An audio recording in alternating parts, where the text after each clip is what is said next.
नमस्कार दोस्तों, कैसे हैं आप सब लोग। ये 13 तारीख का 13 तारीख में थर्ड शिफ्ट में जो पेपर आया था उसका एक पार्ट जो है मैथ का वो मैंने सॉल्व करवा दिया था। ये दूसरा पार्ट है, तो चलिए देखते हैं।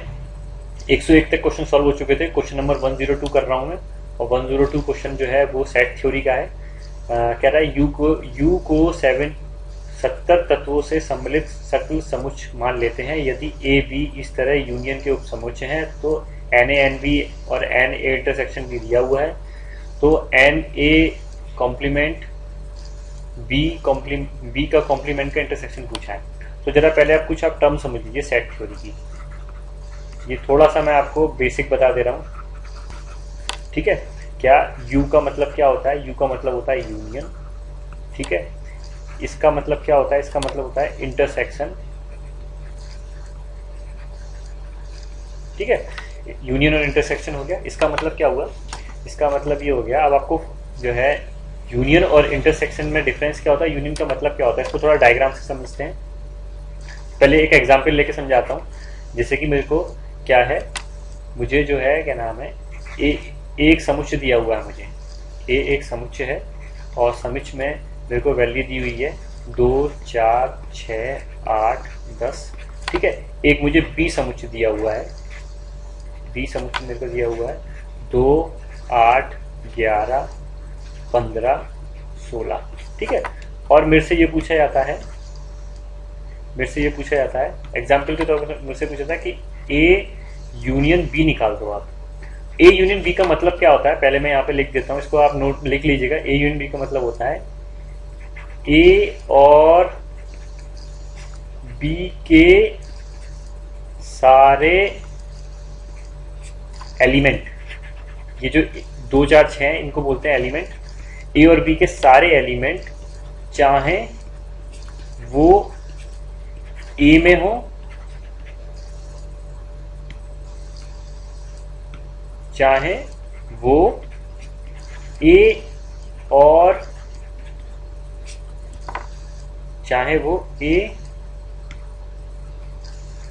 वो ए और बी में कॉमन हो या नहीं, ठीक है। इसको लिख लीजिएगा, ठीक है। इसका मतलब क्या है? इसका मतलब ये है सारे एलिमेंट हमें ले लेने हैं। ए यूनियन बी का मतलब बस इतना होता है, बहुत सिंपल सा मतलब। अगर मेरे से ए यूनियन बी निकलवाया जाएगा तो मैं क्या करूंगा, मैं सारे उठा के सेट लिख दूं, एलिमेंट लिख दूंगा 2 4 6 8 10, 2 8 11 15 16। ये मेरा हो गया ए यूनियन बी। मतलब जितने भी सेट हैं वो सारे लिख लिए जाते हैं, मतलब जितने भी एलिमेंट्स हैं सेट के अंदर वो सारे लिख लिए जाते हैं। जो है सेट को हिंदी में बोलते हैं समुच्चय, ठीक है। तो वो लिख लिए जाते हैं और इसमें ये नहीं देखा जाता अगर कोई रिपीट हो रहा है। यहाँ पे देखिए 2 बार रिपीट हो रहा है, कोई प्रॉब्लम नहीं है। 8 2 बार रिपीट हो रहा है, कोई प्रॉब्लम नहीं, हमें लेने सारे हैं। तो मेरे ख्याल से ए यूनियन का मतलब समझ गए आप। अब देख लेते हैं इंटरसेक्शन का। ये थोड़ा बेसिक पहले जान लीजिए तब उस क्वेश्चन को करेंगे। अब देखते हैं इंटरसेक्शन को ऐसे डिनोट करते हैं। इंटरसेक्शन का मतलब क्या होता है? इंटरसेक्शन का मतलब होता है, एग्जाम्पल के तौर पर समझाऊंगा मैं, कि ए और बी में कॉमन एलिमेंट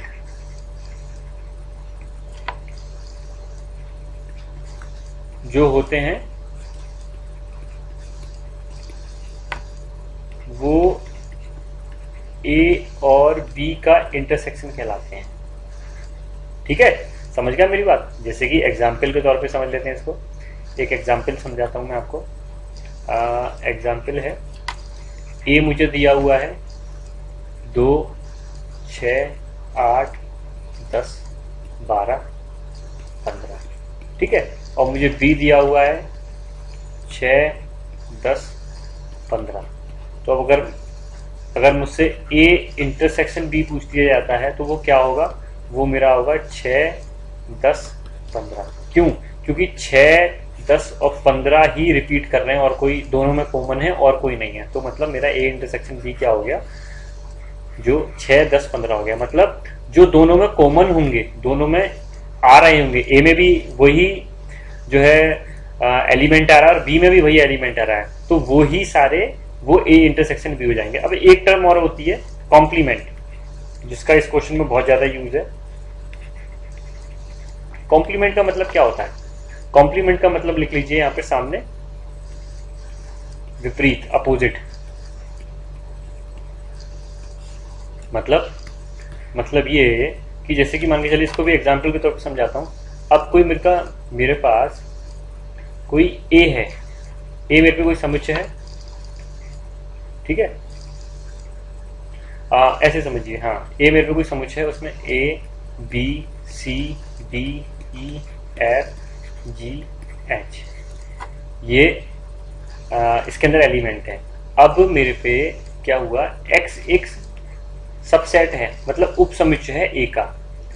एक्स जो है ए का उप समुच्चय है, ठीक है। उसमें एलिमेंट दिए हुए हैं बी डी एफ एच, ठीक है।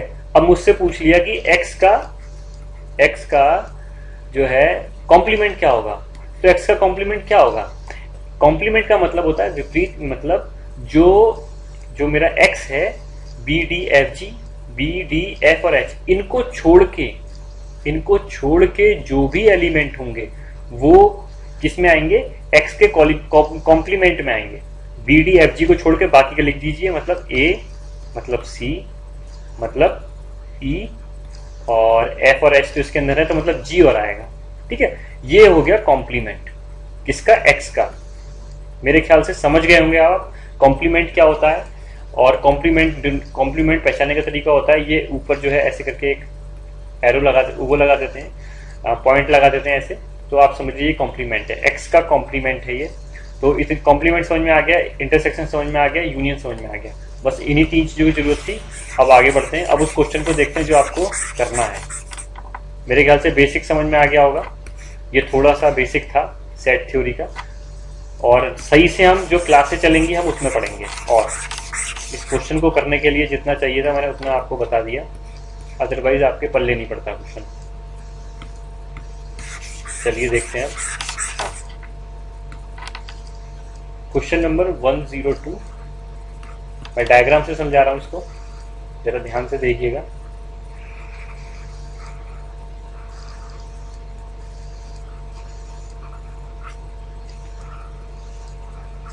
ये मेरा एन ए है, ये मेरा एन बी है, ठीक है। और ये पूरा जो है मेरा बॉक्स, ये मेरा समुच्चय है यू, जिसमें 70 एलिमेंट हैं, इसमें भी हैं। और ये जो पोर्शन है मेरा, ये वाला, ये क्या है? ये मेरा है एन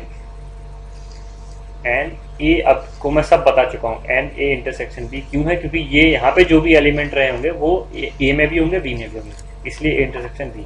अब देखिए मुझे क्या क्या दिया है। मुझे देखिए एन ए दिया है, एन बी दिया है, और एन इंटरसेक्शन बी दिया है। मतलब मुझे एन ए ये पूरा दिया है, ये वाला portion n A, n B दिया है, और मेरे को एन ए इंटरसेक्शन बी दिया है। अब मुझसे पूछा क्या है? एन ए का कॉम्प्लीमेंट का इंटरसेक्शन बी से। तो इसके लिए मैं क्या करता हूँ, पहले आप इसको निकाल लीजिए। पहले आप एक काम करिए, एन ए यूनियन बी निकालिए। अब वो कैसे निकलेगा? सिंपल सी बात है, ए यूनियन बी का मतलब क्या? सारे सेट मैंने आपको बताया था, जो एन ए में भी हो, एन बी में भी हो। तो मैं क्या करूं, मैं एक काम करता हूं, एन ए में जो सेट है उनको जोड़ लेता हूं। मतलब क्या करूं मैं, एन ए को जोड़ लेता हूं, ठीक है, प्लस एन बी को जोड़ लेता हूं, ठीक है। अब देखिए काम करिए, अब आप मुझे एक बात बताइए, थोड़ा इसको रफ करके और बताता हूं मैं आपको, ठीक है। अब आप मुझे एक बात बताइए, जैसे कि मैंने आपसे बोला आप एन ए को जोड़ लीजिए, एन बी को जोड़ लीजिए। अब देखिए मैं जो है ये एन ए को जोड़ लूंगा, ठीक है, ये पूरा जोड़ लिया, और मैंने फिर ये भी जोड़ लिया। आपको मैं एक सेकंड इसको दूसरे कलर से बताता हूँ तो और अच्छे से समझ पाएंगे आप। देखिए ये एन ए है मेरा, और ये एन बी है मेरा, ठीक है। अब मैंने क्या करा, ये एन ए को मैंने ए यूनियन बी निकालने के लिए, मैंने बताया ना, ए यूनियन बी का मतलब क्या होता है? सारे सेट, सारे एलिमेंट को जोड़ लेंगे, चाहे कॉमन हो चाहे कुछ भी हो। मैंने ये जोड़ दिया, ठीक है। एन ए मैंने लिख लिया, ये लिख लिया यहाँ पे। अब क्या हुआ, मैंने कहा एन बी भी लिख लिया, मतलब ये एन बी है। अब मैंने इसको भी जोड़ लिया, ठीक है, ये भी जोड़ लिया। अब आप एक चीज नोटिस कर रहे हैं, जो ये वाला पोर्शन है, ये वाला जो इंटरसेक्शन वाला पोर्शन है, ये तो 2 बार काउंट हो गया। मानते हैं आप मेरी बात? ये तो 2 बार काउंट हो। तो इसके लिए क्या करेंगे, मैं क्या करूंगा, एक बार एन ए इंटरसेक्शन बी को घटा दूंगा, ठीक है। तो क्या होगा, ये कितना है 20, ये है 30 माइनस 10, 50 माइनस 40, मतलब मेरे पास एन ए यूनियन बी आ गया। अब ये ए यूनियन बी क्या आया है, ए यूनियन बी मेरा क्या आया है, इसको डायग्राम समझते हैं, डिलीट करके दोबारा इसमें बना दे रहा हूं। देखिए इस मेरा क्या आया, ये एन ए यूनियन बी, मेरा ये वाला पोर्शन, मैंने कहा ना सारे सेट, ये वाला मेरा जो पोर्शन है, ये मेरा एन ए यूनियन बी है। क्यों? क्योंकि एन ए बी, मैंने बोला ए यूनियन बी का मतलब क्या है, सारे सेट, सारे एलिमेंट होने चाहिए उसके अंदर, तो ये इसमें सारे एलिमेंट हैं, ठीक है। इतना हो गया मेरा। अब मुझसे पूछा क्या है, मुझसे पूछा क्या है, एन ए का कॉम्प्लीमेंट, ए का कॉम्प्लीमेंट का इंटरसेक्शन करना है बी के कॉम्प्लीमेंट से। अब बस यहीं पे थोड़ा चीजें थोड़ी कठिन हो जाती हैं। क्यों? क्योंकि ये जो है, ये डी मॉर्गन्स लॉ है एक, उसको लिख लीजिए आप। डी मॉर्गन्स लॉ क्या होता है, डी मॉर्गन्स लॉ का फॉर्मूला जो प्रूफ होता है वो ये होता है, एन ए यूनियन बी का इंटरसेक्शन जो होता है वो आपका होता है एन ए का कॉम्प्लीमेंट का इंटरसेक्शन बी के कॉम्प्लीमेंट से, ये होता है। तो मैं ये निकाल चुका हूं, मैं अगर इसका कॉम्प्लीमेंट ना लूं, एन ए यूनियन बी तो मैं निकाल चुका हूं, ये रहा मेरा ए यूनियन बी में निकाल चुका हूं, ये रहा। मुझे क्या करना है, इसका इंटरसेक्शन लेना है। इंटरसेक्शन का मतलब क्या हो गया, मैंने मतलब इसका कॉम्प्लीमेंट लेना है, ए यूनियन बी का मुझे कॉम्प्लीमेंट लेना है। तो मेरा ये आ जाएगा, ये पोर्शन ए यूनियन बी का कॉम्प्लीमेंट। और ए यूनियन बी का कॉम्प्लीमेंट किसके बराबर होता है, ए के जो है इंटरसेक्शन के, ए का इंटरसेक्शन जो है बी के, ए का कॉम्प्लीमेंट का इंटरसेक्शन बी के कॉम्प्लीमेंट से, ठीक है। ये आ जाएगा मेरा, ये डी मॉर्गन्स फॉर्मूला है। इसको अगर आप चाहेंगे प्रूफ करवाना तो प्रूफ करवा दूंगा, लेकिन सीधे डायरेक्ट यूज में होता है। अब इसको करेंगे कैसे, अब इसको जरा डायग्राम में देख लो। मतलब कितना टास्क रह गया मेरा, ए यूनियन बी का कॉम्प्लीमेंट निकाल दो, बस खत्म, आंसर आ गया। अब वो निकालेंगे कैसे, जरा डायग्राम में देखते हैं क्या निकालना है मुझे। मैंने आपको बोला क्या कि ए यूनियन बी ये है, ये वाला पोर्शन ए यूनियन बी है, ग्रीन वाला, ठीक है। इसका कॉम्प्लीमेंट, कॉम्प्लीमेंट का मतलब क्या होता है, विपरीत। मतलब जो क्या नाम है आपका, जो टोटल में जो ए यूनियन बी होगा उसको छोड़ के बाकी जितना एरिया होगा वो ए यूनियन बी का कॉम्प्लीमेंट होगा। मतलब ये वाला एरिया, टोटल में जो ए यूनियन बी है उसको छोड़ के बाकी के जो भी एलिमेंट्स होंगे, तो वो यही तो है। टोटल मेरा ये है, आप बताइए, टोटल मेरा ये पीला वाला है, ये पूरा ब्लैक बॉक्स है, ये टोटल हो गया। टोटल में से ए यूनियन बी को छोड़ के, ए यूनियन मेरा वाला ग्रीन वाला है ये, इसको छोड़ के बाकी जितने भी एलिमेंट होंगे वो किस में होंगे, मेरे ए यूनियन बी के कॉम्प्लीमेंट होंगे। वो क्या है, वो मेरे रेड वाले हैं, जो मैंने आपको अभी जो मैंने आपको बताया, ये वाले, ये मेरा है। तो मेरा टोटल कितना था, बस कुछ नहीं करना, क्या है मेरा टोटल कितना था, टोटल था मेरा जो यू था वो कितना था 70, और 70 में से मेरा ये कितना आया, ए यूनियन बी 40, तो मेरा कितना आया, एन ए का कॉम्प्लीमेंट का इंटरसेक्शन बी के कॉम्प्लीमेंट से कितना आया 30। यही आपका आंसर है, ठीक है। आपको पता नहीं था इसलिए टाइम लगा इस क्वेश्चन में, लेकिन थोड़ा बहुत बेसिक सीखने को मिला होगा आपको इसमें, तो मेरे ख्याल से आई होप समझ में आया होगा। अब बाकी के कुछ भी, अगर कोई बाकी का इसका जो बेसिक और बाकी सारी चीजें हैं वो हम पढ़ेंगे जब क्लास स्टार्ट होंगी। अब मैं इसको हटा रहा हूं और नेक्स्ट क्वेश्चन जो है दे रहा हूं।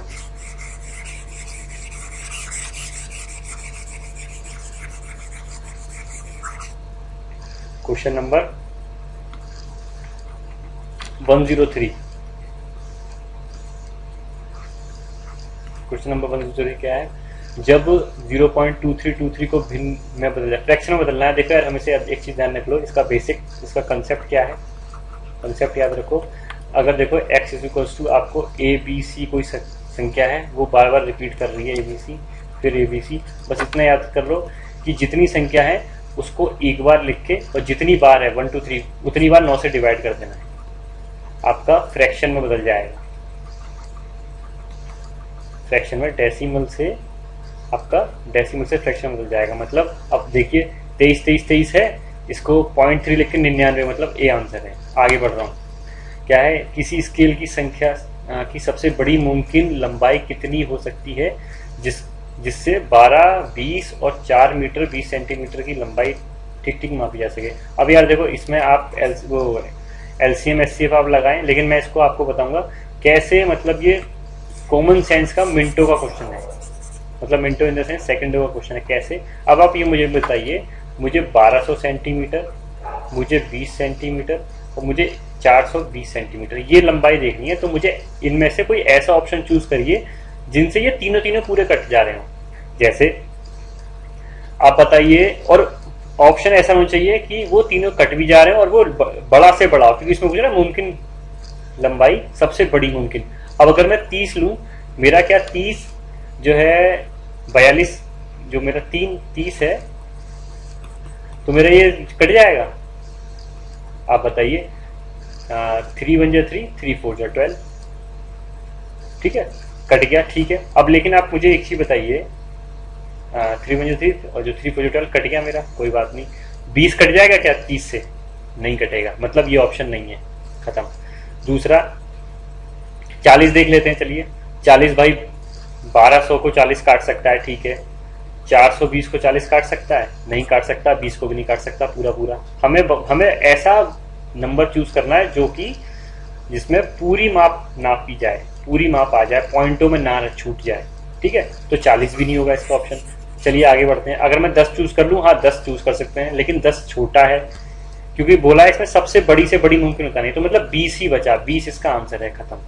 कुछ करा मैंने, कुछ नहीं करा, और आंसर देखिए आ गया आपके सामने। अब अगला क्वेश्चन ले रहा हूँ, क्वेश्चन नंबर 105। अपनी समय से 3/4 रफ्तार से चलते हुए रमेश को घर पहुंचने में 20 मिनट की देरी हो जाती है। रमेश को घर पहुंचने में सामान्य कितना समय लगेगा? सिंपल सी बात है। देखिए, अगर टाइम स्पीड का किसी को कंसेप्ट आता होगा तो बहुत सिंपल है। कितना दिया है? स्पीड का रेशियो हमें दिया है 3/4, तो टाइम का रेशियो हो जाएगा 4/3, ठीक है। और आपको बोला है 20 मिनट का गैप। इनका गैप कितना है? 1 मिनट का, और वो हमें दिया है 20 मिनट। 20 मिनट दिया है, ठीक है। तो हमसे पूछा है कितना समय लगेगा, सामान्य समय कितना लगेगा। तो हमारा ये एक्चुअल टाइम है, 20 से मल्टीप्लाई करो 20 से, मतलब 60 हमारा आंसर आ गया, ठीक है। 60 मिनट। आगे बढ़ रहा हूं, क्वेश्चन नंबर 106। मुंह जवानी क्वेश्चन होते हैं। क्या है? पी का 5% मतलब 1/20 10 है, ठीक है। ये एक इक्वेशन हो गई। और क्यू का 10% मतलब 1/10 5 है, ये इक्वेशन भी हो गई। अब क्या है? आर Q/V के बराबर है। आर जो है वो Q/P के बराबर है। तो आर का मान बताइए यार। सिंपल सी बात है, कुछ मत करो, जो है आप Q को 50 लिखो, ये ऐसे जाएगा, और P को इसको लिखो 200। 1/4 कहीं आंसर आ रहा है, ये रहा B, खत्म। आगे बढ़ रहा हूं, ठीक है। Question number 107। क्या है? 107 क्वेश्चन। 60 के गुणनखंडों की संख्या ज्ञात कीजिए। गुणनखंड जो निकालते हैं उसमें हम क्या करते हैं, उसमें कंसेप्ट ये होता है, कंसेप्ट इसका ये होता है कि आपका जो भी नंबर दिया हो, 60 दिए, जो भी दिया हो, उसको हम प्राइम फैक्टर में तोड़ते हैं। प्राइम फैक्टर में प्राइम नंबर वो होते हैं जो अपने आप से कटते हैं, किसी और से नहीं कटते। तो 60 को मैं ऐसे नंबर में तोड़ूंगा जो कि प्राइम नंबर हो, मतलब 12 और 5। क्या ये आपस में कट रहे हैं? 12 कट जाएगा, अभी मैं आपको और बताऊंगा। 12 कट जाएगा, लेकिन 12 और 5 आपस में काट सकते हैं एक दूसरे को? नहीं, हमें ऐसे नंबरों में तोड़ना है। अब 12 को और तोड़ सकते हैं किसमें? 3 में और 4 में, इंटू 5, ठीक है। अब 3 4 2 4 को किसमें और तोड़ सकते हैं? 2 में, इंटू 2 में, इंटू 5। अब इसका कंसेप्ट ये होता है कि पावर प्लस 1 का कंसेप्ट रहता है। यहाँ पे 1 1 पावर है और इनका मल्टीपल पावर प्लस 1। अब ये कैसे आया, ये मैं यहाँ पे आपको नहीं बता सकता, ये आप जो है जब क्लास चलेगी तब। तो मतलब 3 का क्या है? 1 + 1, 1 + 1, और ये भी 1+1 और ये भी 1+1 तो 2 2 4 4 2 8 और सॉरी यहाँ पे हो जाएगा 2, ठीक है। हाँ 3 और 4 में हो गया, 4 को हमने तोड़ लिया 2 में तो 2 की पावर 2, तो आप देखिए 3 की पावर 1 3 की पावर 1 है तो 3 की पावर 2 हो जाएगी। अब यहाँ पर क्या होगा 2 की पावर 2 होगा, यहाँ पे लिख देता हूँ मैं सही से, ये 3 की पावर 1 होगी इंटू ये 3 की पावर 2 होगा, ये इंटू 5 की पावर 1 होगी, तो ये हो जाएगा 2, ये हो जाएगी 3 पावर प्लस 1 मैंने बताया, और ये हो जाएगा 2 तो 2 3 जा 6 6 2 जा 12 है कहीं, ये रहा आंसर। आगे बढ़ रहा हूं।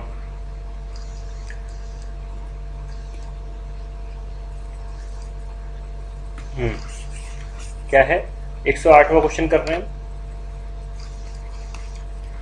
दो रेलवे हैं, दो रेल ट्रैक हैं, दो रेलवे स्टेशन है ए और बी, एक दूसरे से 110 किलोमीटर प्रति घंटा की दूरी पर हैं। ट्रेन एम स्टेशन ए से सुबह 7 बजे निकलती है और स्टेशन बी की ओर 20 किलोमीटर प्रति घंटा की रफ्तार से चलती है, और ट्रेन पी बी से 8 बजे निकलती है और स्टेशन ए की ओर 25 किलोमीटर प्रति घंटा की स्पीड से चलती है, तो वो दोनों कितने बजे मिलेंगे। यार देखो, इससे पहली वाली जब वीडियो देखोगे ना आप इसी सेट की, तो उसमें बहुत अच्छे तरीके से समझाया गया है। बस मैं एक चीज़ बता दूँ आपको, जो बस ध्यान रखनी है उतना ही बताऊंगा और सीधे आंसर मिलेगा आपको। अब आप मुझे ये बताओ, कह रहे देखिए दो रेलवे हैं ए और बी, एक दूसरे से 110 किलोमीटर दूर हैं। डायग्राम से समझ लो चाहे, ये है 110 किलोमीटर, ठीक है, ये स्टेशन है ए, ये स्टेशन है बी, ठीक है, और यहाँ पर ट्रेन एम खड़ी है और यहाँ पर ट्रेन पी खड़ी है। एम की स्पीड कितनी है 20 किलोमीटर पर आवर, और पी की स्पीड कितनी है, पी की स्पीड है 25 किलोमीटर पर आवर, ठीक है। अब क्या है, अब एम जो है वो 7 बजे चल रही है और बी जो है वो 8 बजे चल रही है। आप मुझे बताइए, जब 7 बजे एम चल रही होगी तब 8 बजे जो पी है, 7 बजे जब ट्रेन एम स्टार्ट हो गई होगी तो पी तो खड़ी है ना अपनी जगह, तो मतलब एक ही ट्रेन चल रही है, तो 1 घंटे में कितना कवर कर लिया होगा एम ने 20 किलोमीटर, क्योंकि हमें पता है 1 घंटे में, जिसको नहीं पता वो लिख ले, 1 घंटे में चली गई दूरी को ही हम जो है चाल कहते हैं। चली गई दूरी स्पीड, ठीक है, इसको नोट कर लीजिएगा। तो 20 किलोमीटर 7 से 8 बजे तक पी तो खड़ी रही होगी ना अपनी स्टेशन पे ही। जब 8 बज गया होगा, यहाँ पे मान के चलिए कहीं 8 बज गया, एम अब यहाँ पर है, अब यहाँ पर 8 बज चुका, अब ये दोनों आपस में चलेंगे। अब यहाँ पे रिलेटिव स्पीड का कंसेप्ट लग जाएगा, और रिलेटिव स्पीड में क्या होता है आपको मैं बता दूं, थोड़ा सा आइडिया दे दूं। जब आमने सामने एक दूसरे की तरफ ट्रेनें आती हैं तब स्पीड जुड़ जाती हैं S1 + S2, और जब एक दूसरे के विपरीत जाती हैं तब स्पीड घट जाती है S1 - S2, और S1 - S2 में ये डिफरेंस का साइन होता है, जो बड़ी है उसमें से घट जाएगा, ठीक है। इतना आपके समझ में आ गया। अब देखो इसको सीधे कर लेते हैं। क्या हमसे टाइम पूछा है, तो हम क्या करेंगे, डिस्टेंस अपॉन स्पीड कर देंगे, ठीक है। डिस्टेंस हमारे पास कितनी रह जाएगी, क्योंकि 1 घंटे में 20 किलोमीटर चल चुकी होगी, तो डिस्टेंस रह जाएगी अब 90। अब यहाँ से 90 किलोमीटर डिस्टेंस रह गई, कितना 90 अपॉन स्पीड। अब एक दूसरे की तरफ आ रही है तो मतलब जुड़ जाएगी, मतलब बटे 45, मतलब 2।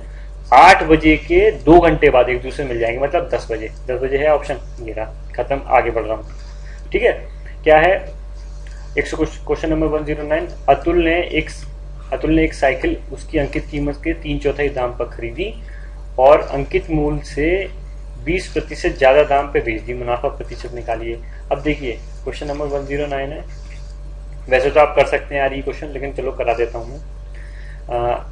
क्या लिखा है, अतुल ने एक साइकिल उसकी अंकित मूल्य से 3/4 दाम पर खरीदी, ठीक है। अंकित मूल्य MP, जिसको हम बोलेंगे आपका अंकित मूल्य, उसके 3/4 दाम पर। तो देखिए MP बटे CP का रेशियो जो है वो 40/30 लिख सकता हूँ मैं, लिख सकता हूँ। अब क्या है, अंकित और उसको बेच कितना दिया, उसको बेच दिया अंकित मूल्य से 20% से ज्यादा, मतलब 48 रुपए पे, ठीक है। कितना डिफरेंस रहा, 18 का, किस पे, CP पे, इंटू 100, तो 6 तिया 6 पंजे और मतलब 60% इसका उत्तर आ गया, ये रहा। ठीक है, एमपी बटे सीपी, एमपी मैंने 40 माना, इसका इसके 3/4 पे। ठीक है, तो 30 सीपी हो गया। अब कह रहा है एमपी से मतलब अंकित मूल से 20% ज्यादा, तो 48 में बेची होगी। तो एमपी सीपी का डिफरेंस कितना है भाई, 18 का डिफरेंस है। 30 पर 100 निकाला, 7% आंसर आ गया। ठीक है, अब आगे बढ़ रहा हूं मैं।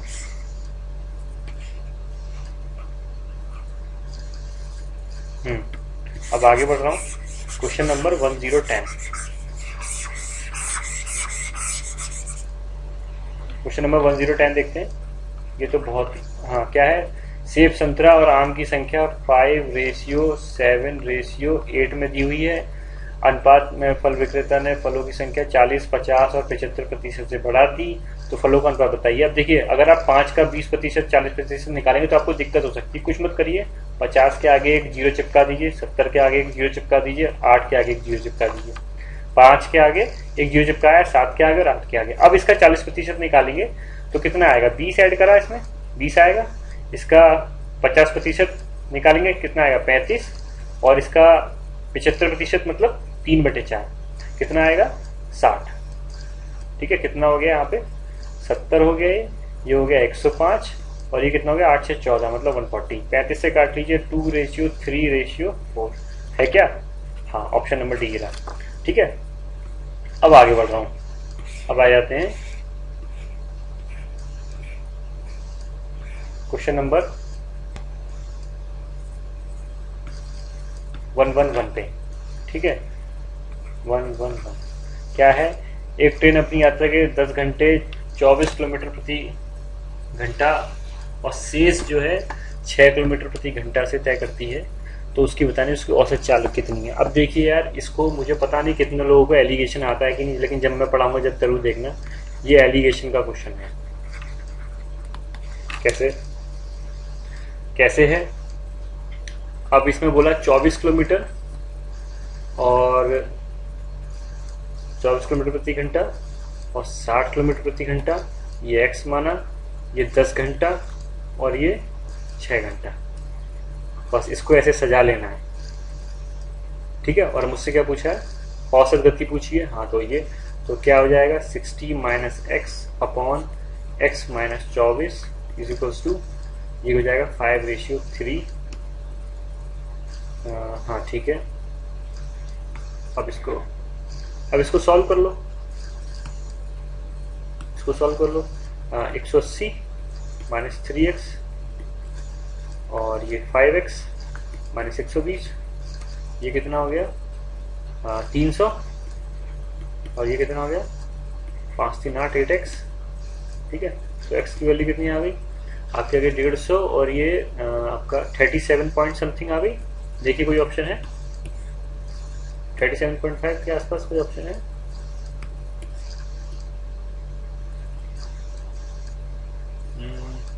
हाँ एक सेकंड, ओहो डिलीट कट गया, ये मैं दोबारा लिख देता हूँ। ये हो गया 180 और ये हो गया कितना, 300। तो देखिए इसका आधा करेंगे, 4 कितना हो गया 150, 2 कितना हो गया 75, और x की वैल्यू आ गई 37.5 जो कि दी हुई है, ये आपके ऑप्शन नंबर सी। ठीक है, आगे बढ़ता हूँ। ठीक है, अब आगे बढ़ रहा हूँ। हाँ, अब क्या है, अब मैं क्वेश्चन ले रहा हूँ 112, 112वां क्वेश्चन।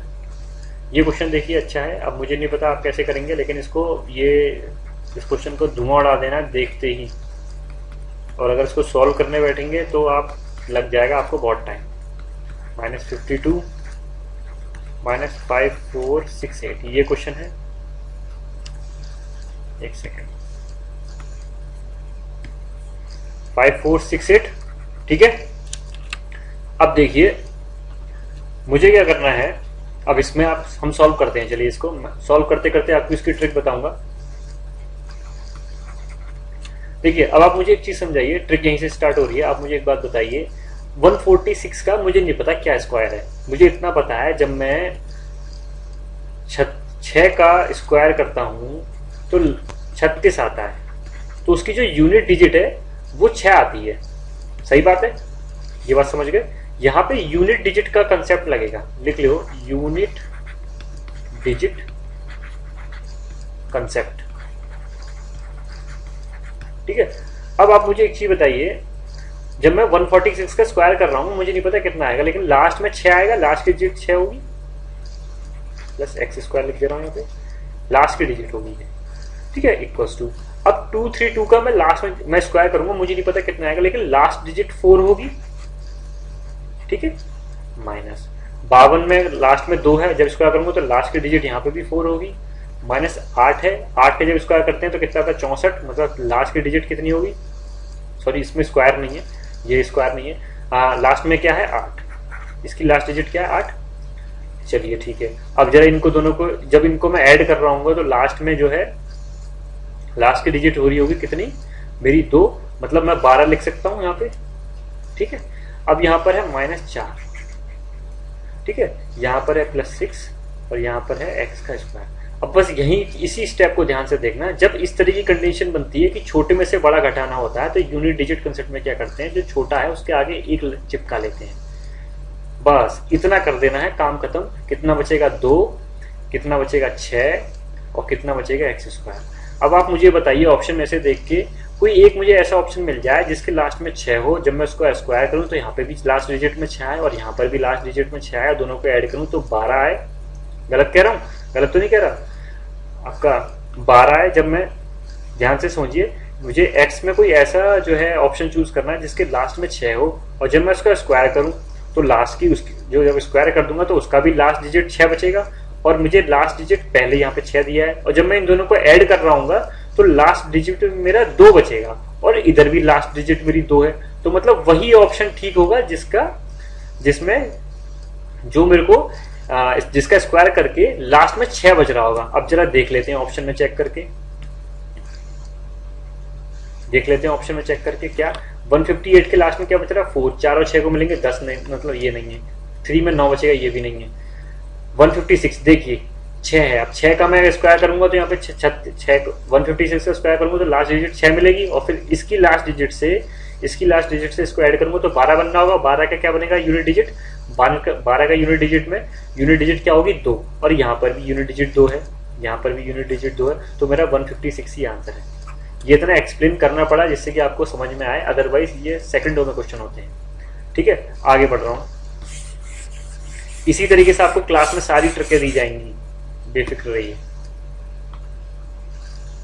सारी ट्रिक्स आपको इसी तरीके से दी जाएंगी, बेफिक्र रहिए, बस ध्यान से देखते रहिए, क्वेश्चन को सॉल्व करते रहिए। क्वेश्चन नंबर 113, क्या है, शिवा ने एक निश्चित दिन 2000 साधारण और चक्रवृद्धि ब्याज पर निवेश किया, 6% है, यदि ब्याज दर 6% है तो 3 साल की अवधि के बाद साधारण और चक्रवृद्धि ब्याज में कितना फर्क होगा। अब देखो यार, मैं इसकी डायरेक्ट ट्रिक बता रहा हूँ ना, ट्रिक बता रहे हैं यहाँ पे, ये मान के चलिए अब आपको ट्रिक समझ में आए कि नहीं आए, क्योंकि जब मैं पढ़ाऊंगा CISI तो वहां पे इसको खोल के बताऊंगा। इतना समझ लीजिए कि 3 ईयर CI और SI का जो रेट होता है उसमें डिफरेंस होता है 3.1 का, ये चीज समझ लीजिए आप। समझिए मेरी बात, दोबारा लिख देता हूं नीचे, 3 साल के लिए CI और SI का जो रेट का डिफरेंस होता है, दर का डिफरेंस होता है, वो होता है 3.1%। बस इतना अगर पता है, अब क्वेश्चन खत्म हो गया। कैसे, अब ये 2000 रुपए है, इस 2000 रुपए का इसमें पूछा ना अवधि में कितना फर्क होगा, इसका 3.1% निकाल लो, बस खत्म। 3.1% कैसे निकालते हैं, 3% निकालो पहले, हाँ आपका ये 10%, ये 1%, ठीक है, हाँ क्या बोला है 6% दर है, 6% दर है, ठीक है, तो क्या है 3 साल के लिए बोला है, हाँ ठीक है, तो 3.1 होता है। अब मुझे क्या करना है, मुझे इसका 3.1% निकालना है, तो 10% ये हो गया, 1% ये हो गया, ठीक है, तो मेरा कितना आ गया, मेरा आ गया 20 + 20 + 20, ठीक है। मेरे ख्याल से रुकिए जरा, कहीं गलती हो रही है, 1 मिनट,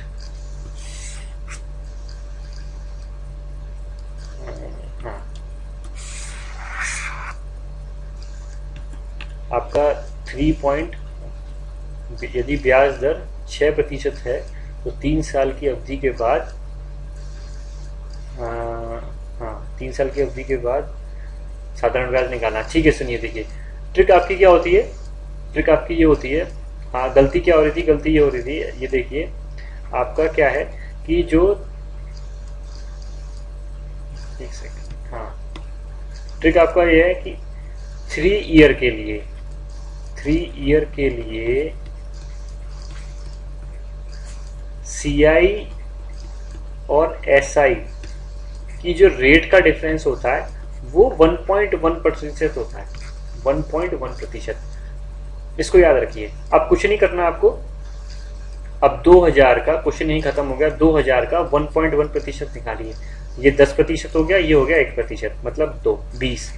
अब जैसे ही मैंने 1 पॉइंट और आगे बढ़ाया, ये आ गया 0.1, मतलब 2 और जोड़ दो, मतलब 22, और 22 ही आपका आंसर हो जाएगा। ठीक है, थोड़ा बस इसमें गलती हो गई थी, 3.1 नहीं, यहाँ पे 1.1% अंतर होता है। अब ये आया कैसे, इसको मैं आपको जब CI/SI का चैप्टर पढ़ाऊंगा तो वहां पे इस ट्रिक को देखिएगा, मतलब ये चीज आई कैसे। अभी यहाँ पे सिर्फ क्वेश्चन देखिए, आगे बढ़ रहा हूं।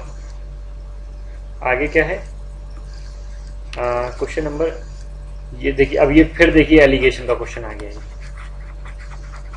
ये एलिगेशन से क्या है, अशोक के पास 60 रुपए, 85 रुपए और 84 ये SP दिया है, तो उसको बदल देंगे तो कितना आ जाएगा, 70। ठीक है, और मुझसे क्या पूछा है, मिश्रणों का अनुपात कितना आया, 15, कितना आया 10, 3:1, 3:2 सॉरी, 5 से काटेंगे। ठीक है, 3:2 खत्म। आगे बढ़ रहा हूँ। अब एलिगेशन नहीं आता होगा तो देखिए मैं कुछ नहीं कर सकता, लेकिन हाँ ये क्वेश्चन एलिगेशन होता। 21 अक्टूबर से 21 नवंबर, मतलब कितने दिन हो गए, 30 डिवाइड बाय 7, कितने बचे, रिमाइंडर कितना बचा, 2। अब मंडे से आगे बढ़ा लो, रविवार से मंडे ट्यूसडे मतलब मंगल। आगे बढ़ रहा हूँ, 116। अजय ने अपनी जमा पूंजी एक बैंक में निवेश की, 2 साल में 1120 है, 5 साल में 1300 है, तो बताना मूल राशि कितनी होगी। तो देखिए 5 साल में कितनी है, 1300, 2 साल में कितनी है, 1120। जरा घटाइए तो, आपने घटाया तो 3 साल में कितनी बची, कितनी आई, 3 साल का डिफरेंस कितना आया, 180। तो 1 साल में कितनी मिली होगी, 60 रुपए। 1 साल में 60 रुपए मिल रहे हैं। अब आप मुझे एक क्वेश्चन बताइए, देखते ही मतलब इतना तो करना भी नहीं है, देखते ही आंसर आ रहा है 1000 रुपए। कैसे आ रहा है जरा बताऊं मैं आपको, ऐसे आ रहा है। अब आप मुझे ये बताइए, यहीं पे कॉमन सेंस यूज करना है। SI में आपको पता होगा, SI में इंटरेस्ट नहीं लगता, जो पहले साल में मिलेगा सिंपल इंटरेस्ट, वही दूसरे साल में मिलेगा सिंपल इंटरेस्ट। तो अब आप मुझे एक चीज बताइए कि अगर मैं 1000 रुपए ले लूं तो 1 साल में मुझे 60 रुपए मिलेगा, मुझे यहां से पता चला। 1 साल में मुझे मिलेगा 60 है, तो 60 रुपए तो कितना मिलेगा, 1060 रुपए। दूसरी साल में भी मुझे 60 ही मिलेगा, दूसरी साल में मुझे 60 मिलेगा, तो मेरे का कितना होगा, 1120। और ये बोल रहा है क्वेश्चन में 2 सालों में कितना मिल रहा है, 1120, मतलब 1000 जो मैंने ऑप्शन चूज करा है वो बिल्कुल ठीक है। देखते ही मार देना। इतना मैंने एक्सप्लेन इसलिए कर रहा हूँ जिससे आपको समझ में आए, वरना कर रहा जो बंदे को आता होगा वो इतना सोचेगा नहीं, खटाक से मारेगा। क्वेश्चन नंबर 170 क्या है, यदि जिन अंकों में 56 का फर्क है हो और पहला अंक दूसरे अंक का 2/9 हो तो उसका अनुपात क्या होगा। अब देखो यार, इस क्वेश्चन को सॉल्व ही नहीं करना है, क्यों। अब आप मुझे बताओ, पहला अंक दूसरे अंक का 2/9 हो तो जो भी ऑप्शन होंगे वो 2/9 के मल्टीपल ही तो होंगे। गलत कह रहा हूं। अब जरा चेक कर लो कि भाई कौन कौन सा मल्टीपल है। अब देखो, अगर मैं 2 में 15 तो आता ही नहीं, कट गया ये पहला है। अब मैं जिसकी, अब ये ऊपर ये ऑप्शन ए है 14/56। अब अगर मैं 2/9 की 7 से मल्टीप्लाई कर दूं तो 14 आएगा और 7 9 63 आएगा, मतलब ये भी नहीं है। ऑप्शन नंबर सी देखते हैं, अगर मैं 2/9 की 8 से मल्टीप्लाई कर दूं तो 16 आएगा और 8 9 72, मतलब सी ऑप्शन खत्म है, सॉल्व ही नहीं करना पड़ा। अब देखते हैं 118 क्वेश्चन क्या है। अब निष्पक्ष पासों की एक जोड़ी फेंकी जाती है, ठीक है। दोनों पासों को संख्याओं का जोड़, दोनों जो पासे फेंके जाए हैं उन पे जो भी नंबर आएंगे उनका जोड़ 5 आ जाए, इसकी क्या संभावना है। प्रायिकता का क्वेश्चन है। अब आप मुझे बताइए पॉसिबिलिटी चेक कर लेते हैं। पॉसिबिलिटी क्या होंगी, देखो मैंने 2 पासे फेंके, तो ये हो सकता है कि भाई पहले वाले पासे में 1 आ जाए, दूसरे वाले में 4 आया, तो इन दोनों का जोड़ क्या होगा, 5 होगा। ये हो सकता है पहले वाले में 4 आया, दूसरे वाले में 1 आया, तो इन दोनों का जोड़ क्या होगा, 5 होगा। ये हो सकता है पहले वाले पासे में 2 आए, दूसरे वाले में 3 आए, तो इनका भी 5 हो जाएगा जोड़। ये हो सकता है पहले वाले पासे में 3 आए, दूसरे वाले पासे में 2 आ जाए, इनका भी जोड़ कितना होगा, 5। मतलब कितनी पॉसिबिलिटी बनी, ऐसी पॉसिबिलिटी बनी मेरी 4, और टोटल आउटकम मेरे कितने हैं, मतलब 4 बटे टोटल आउटकम कितने हैं, 36। तो 4 बटे 36 आपका आंसर हो गया। आगे बढ़ रहा हूं, 119वां क्वेश्चन।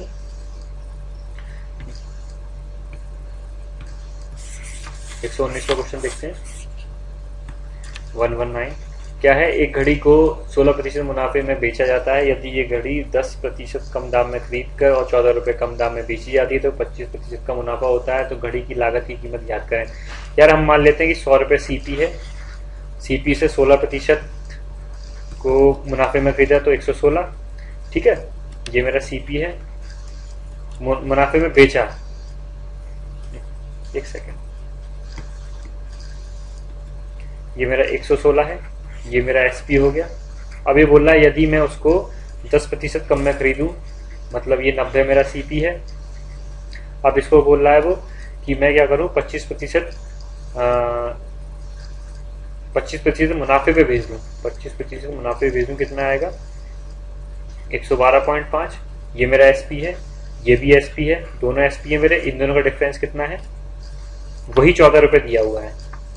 कितना आपका, ये हो गया आपका, हाँ ये 3.5% की वैल्यू मुझे 14 दी गई है, ठीक है।